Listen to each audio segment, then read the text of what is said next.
Առաջին հանրապետության տոնի պաշտոնական արարողակարգից դուրս պատմական դասի եւ ներկայի մասին անդրադարձել է Ռաֆայել Մնացականյանը։ Շնորհակալություն, բարև ձեզ բարեկամներ։ Այսպիսով մայիսի 28-ն է այսօր, ամսաթիվ, որը ոսկյա տարրերով է գրվել հայոց նորագույն պատմության էջերում եւ այլևս հանդիսանում է ելակետ։ Ու ոչ ես այսօր պատմության դասերից չէ, որ պիտի խոսեմ կամ հանգրվանի մասին, սխրանքների մասին, ոչ, պատումը բոլորովին այլ է։ Առավել եւս հիմա, երբ ազատություն եւ սուվերենություն բառերը հաճախ ենք մենք գործածում, ճիշտ ժամանակն է եւս մեկ անգամ հայացք նետել անցյալ եւ եւս մեկ անգամ համոզվել, որ սեփական երկիրն ու սեփական ճակատագիր տնօրինողները հենց մենք հայերս պիտի լինենք։ Հեռավոր 1918 թվականի մայիսի 21-ից 28-ը բուռն մարտեր էին տեղի ունենում ներկայիս հոկտեմբերյան քաղաքի մերձակայքում, Սարդարապատ կայարանի մոտ։ Դեռ 1917 թվականին բոլշևիկյան հոկտեմբերյան հեղափոխության հաղթանակից հետո ռուսական զորքերը լքեցին առաջին աշխարհամարտի ժամանակ գրաված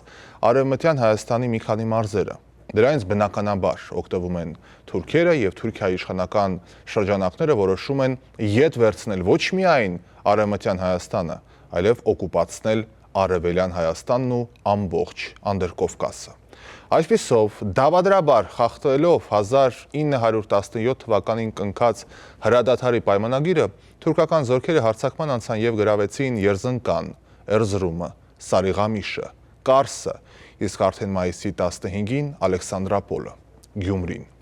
Կովկասյան ճակատում գործող կորպուսը բաղկացած էր ոչ լրիվ կազմով 3 դիվիզիայից։ Հայերը թվով մի քանի անգամ գերազանցող հակառակորդի ճնշման ներքո արդյունքում ստիպված էին նահանջել։ Այսպիսով Վեհիբ Փաշայի գլխավորած թուրքական 100 հազարանոց բանակին դիմակայում էր ընդամենը հայկական 20 հազարանոց զորքը, կազմված զինվորներից եւ սպաներից, որոնք զինված էին հին ռուսական հրացաններով եւ գնդացիրներով։ Կային նույնքան էլ աշխարհազորայիններ եւ օժանդակ զորքեր ու մարտիկներ։ Զորքերի հրամանատարը լեգենդար գնդապետ Դանիել Բեկ Փիրումյանն էր։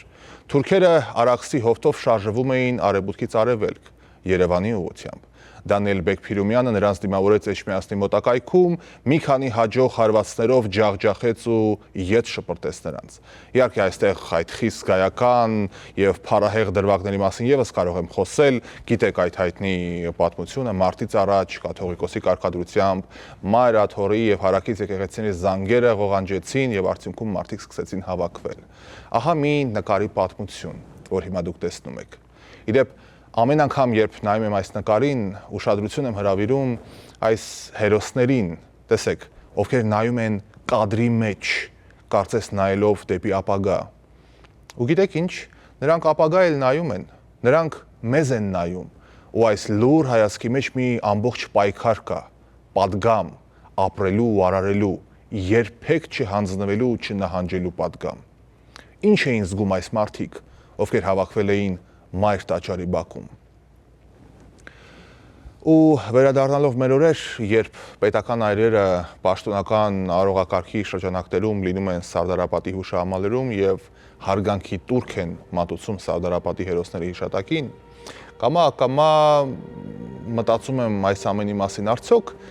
այս նկարի հերոսները, ում մասին ես խոսում էի քիչ առաջ, ովքեր դուրս էին եկել մարտի, կպատկերացնեին արդյոք, որ տարիներ անց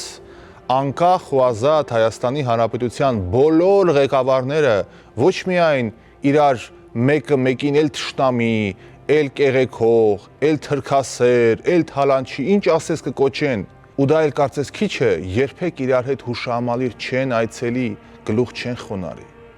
Գուցե իմ ասածը շատ միամիտ է հնչում, բայց բարեկամներ, պետության ու պետականության մեծագույն այս տոնին մանավանդ պատմական այս բարդ իրավիճակում, այս իրարամերժության հանդեսը գոնե մեկ օրով պիտի դադարի թե ոչ։ Միասնությունից են խոսում, սիրո հարգանքի մթնոլորտից են խոսում։ Պատկերացրեք, որքան կարողչանար մեր քաղաքական ու ինչու՞ չէ սոցիալական մթնոլորտը, երբ հայ մարդը հերոսատեսությամբ եւ ոչ միայն տեսներ իր նախկին ու ներկա ղեկավարներին մի շարքով կանգնած հարգանքի տուրք մատուցելուց այն հերոսների հիշատակին, որոնց հերոսության շնորհիվ կերտվեց երկիր, որտեղ հենց նրանք դարձան նախ ագահ։ Մտածեք այս ուղղությամբ։